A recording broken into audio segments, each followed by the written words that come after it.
Hi, I'm Diana Shockley, and today on the Pie Method by Diana, we are going to be making a flaky pie dough, a pie crust that's universal that you can use for savory pies as well as sweet dessert pies. And so a lot of times I say we because I own a pie shop here in Northern California, and this is the base recipe that we use for almost all of our pies. It is really simple to make, and I think what makes it very delicious is that it is made from scratch and there is a ton of butter in this crust. This is an all butter crust, and what that means is that there are no other fats in this crust or like oils or shortening or anything like that. So it's just flavorful, delicious butter. And so in this recipe, there are 314 grams of flour, or if you're using dry cups to measure, you always want to spoon it in, and it'll be 2 cups plus a third cup of flour. And so when you're using measuring cups, you'll want to spoon your flour in and then level it. And that is so that you can get the most accurate amount of flour consistently every time when you make your pie crust. A lot of times with flour, if it's in your home kitchen, you don't know how long it's been sitting at the grocery store. You don't know how long maybe it's been in your pantry. A lot of times that flour will set. Any ingredient that's kind of like powdery can set. And so if you just scoop right in, it could be packed and you can get completely different measurements every time. So I really like to measure my flour with like a food scale, but when you're scooping something dry like flour, you'll want to use a spoon and spoon it in and then level it out with the measuring cup.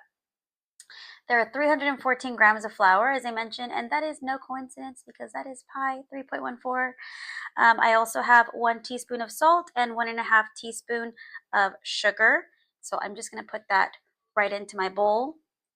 I'm going to give it a little whisk just so we don't have any clumps in there. And then in this pie dough recipe, we have 2 sticks of butter or 8 ounces, 4-ounce sticks.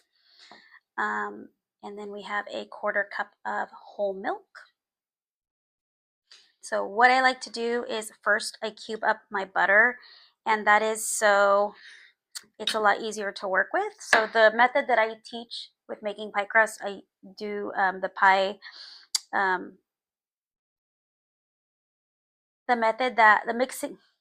mixing method that we're using to make pie crust is the biscuit method, and it's the same method you use to make biscuits as well as pie dough and also scones.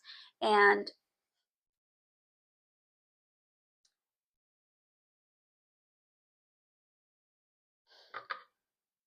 the mixing method that we are using to make pie crust is the biscuit method. It's the same method that you use to make biscuits. It's the same method that you use to make scones and pie crust. And this method is basically cutting fat into flour or fat into your dry ingredients, which is what we're going to be doing. And so I'm going to first take my butter and cube it up into little tiny, like half centimeter little squares. And this is just so it makes it a little bit easier to work with. I'm putting that directly into my dry mixture here. So I'm going to be tossing it completely with my hands and pressing it together to really cut the butter into the flour.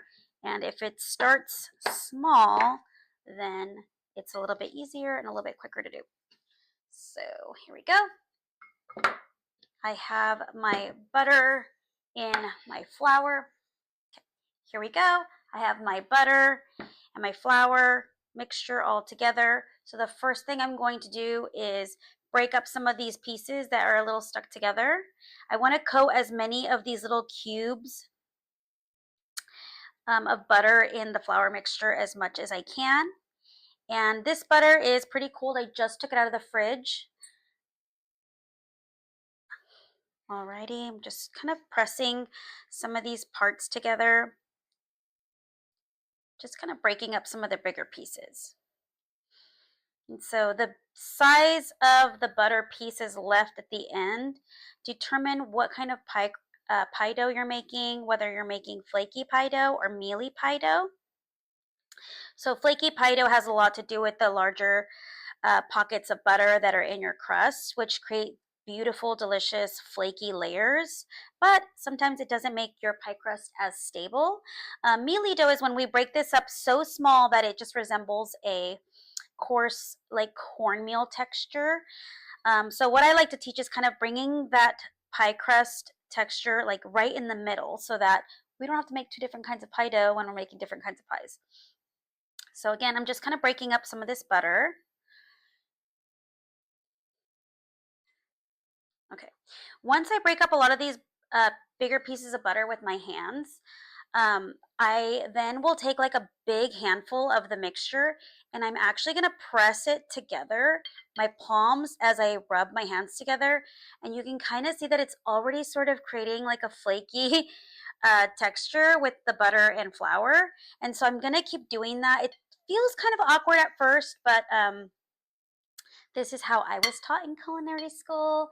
And so, you get used to it and it works really well. So, um, yes, while you're working with it, you will be warming up the butter a little bit. So it gets a little bit easier towards the end of us kind of cutting in this butter. So as you can see, I'm not using a stand mixer, I'm not using a food processor, and I'm not even using a pastry cutter because the less tools that I have to take out and use and wash and clean, the better. So as you can see, again, just lots of flakiness, and my mixture started also changing color. So it started out as a very white kind of mixture because of the bleached flour, but now that I'm kind of working this butter into it, it looks way more like a pale yellow. So it's kind of changing more to look like the butter. So that's one of the ways you can tell that you've kind of taken it far enough.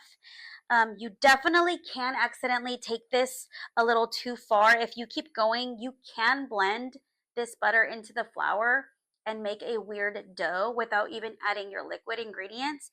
You don't want to do that. You want to make sure that it's still crumbly. Another way to tell that you are done with your biscuit method is that you can kind of shake your bowl and that'll bring some of the bigger pieces to the top. So as you can see, we have mostly mealy with a little bit of the larger pieces of butter, which will make more of a flaky dough in some spots.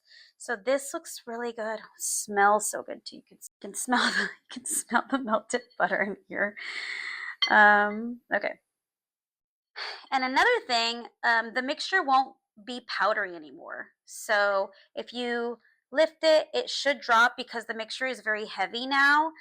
Every bit of butter is coated with the flour. And so make sure you get kind of little handfuls from the bottom so you don't have any pockets of dry flour. And then what I like to do is I like to make a little well in the middle. And then I take our quarter cup of whole milk and I pour it in there. And I'm using my hand, so I'm going to cover this milk mixture just so the milk can kind of start going through the little nooks and crannies there. It's a little bit less mixing that I have to do if it's just kind of doing its own thing.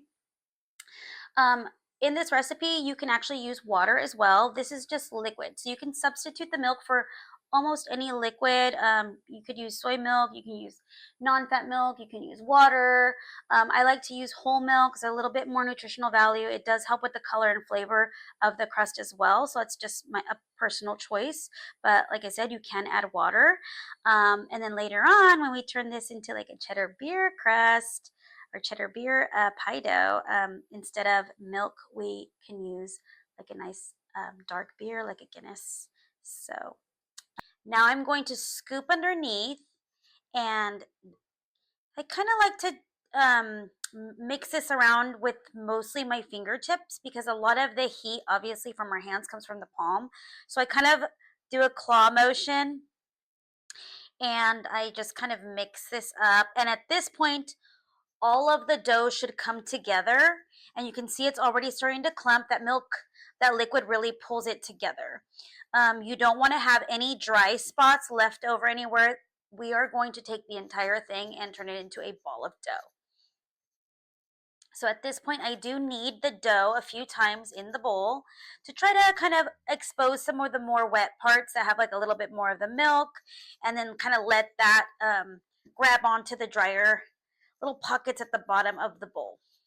So I'm just kind of kneading this a little bit. You don't have to worry about over mixing this right now because it will take a lot to overmix this at this point. Right now we just want to mix it and knead it so that the entire thing comes together and there's almost nothing left in your bowl. So this is kind of what my bowl looks like. There's not any dry mixture. The entire ball came together.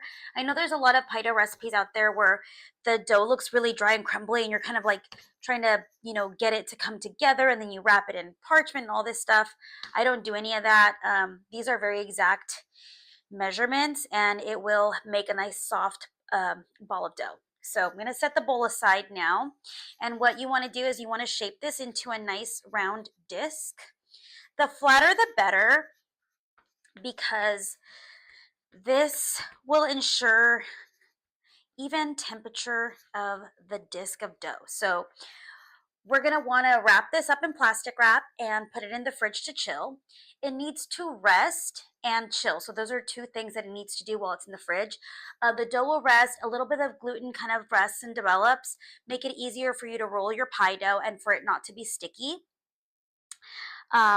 Also, it's a little too soft, a little too room temp to roll out. So if you try to roll this out now, it will be a lot more sticky on your mat, your rolling surface, or your rolling pin as well.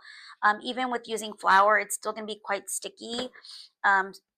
And it kind of might break apart a little bit more when you roll it out if the dough doesn't rest. So we are going to wrap this up in plastic wrap right now, and we're going to put it in the fridge probably for about 20 to 30 minutes, and that should be sufficient time.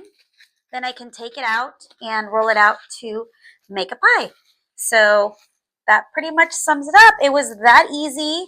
This is our classic flaky pie dough, and stay tuned. Subscribe to our channel for more upcoming videos of what we are going to make with this amazing pie crust. We're also going to do other videos of other pie dough recipes that are variants of this one. So please subscribe.